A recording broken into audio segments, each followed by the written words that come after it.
যথাযোগ্য মর্যাদায় ও ভাবগাম্ভীর্যের সাথে গণতন্ত্রের মাতৃভূমি নামে খ্যাত মাল্টিকালচারাল ও মাল্টিন্যাশনাল ব্রিটেনের ওয়েলসের রাজধানী কার্ডিফ বাংলাদেশ ওয়েলফেয়ার সেন্টারে সোমবার ২৯ ডিসেম্বর দুপুরে বাংলাদেশের ৫৫তম মহান বিজয় উদযাপন করা হয়েছে।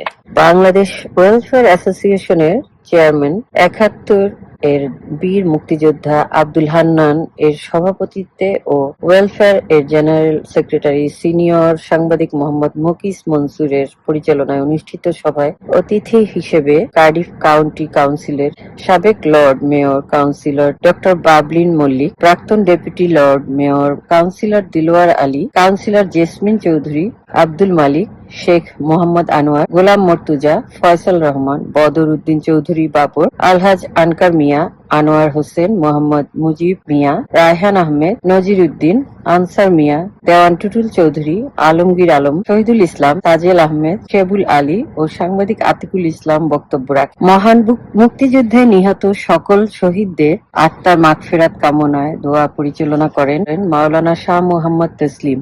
বক্তারা বলেন, ৯ মাসের রক্তক্ষয়ী সশস্ত্র যুদ্ধ এবং ৩০ লাখ শহীদের আত্মাহুতি ও ২ লাখ মা বোনের ত্যাগের বিনিময়ে বাংলাদেশের সুদীর্ঘ রাজনৈতিক ইতিহাসে শ্রেষ্ঠতম ঘটনা হলো স্বাধীন জাতি হিসেবে সমগ্র বিশ্বে আত্মপরিচয় লাভ করে বাঙালিরা। অর্জন করে নিজস্ব ভূখণ্ড আর সবুজের বুকে লাল সূর্য খচিত নিজস্ব জাতীয় পতাকা। দুঃখজনক হলেও সত্য, আজ ৭১-এর ইতিহাসকে ভূলুণ্ঠিত করার নানা মুখ পায়তারা চলছে।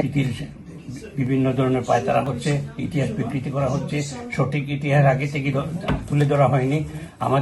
আমাদের দাবি থাকবে, আমরা প্রবাসীর থেকে আমরা বাঙালিদের এই দাবি থাকবে, যারা বাংলাদেশে রাজনীতি করেন, রাজনীতিতেও সম্পৃক্ত, তারা যেন বাংলাদেশের সঠিক ইতিহাসকে তারা তুলে ধরেন। আমরা চাই আমাদের নতুন প্রজন্মের সামনে মুক্তিযুদ্ধের সঠিক ইতিহাস যাতে তোলা হয়, এই ব্যাপারে বক্তারা যথাযথ বক্তব্য রেখেছেন।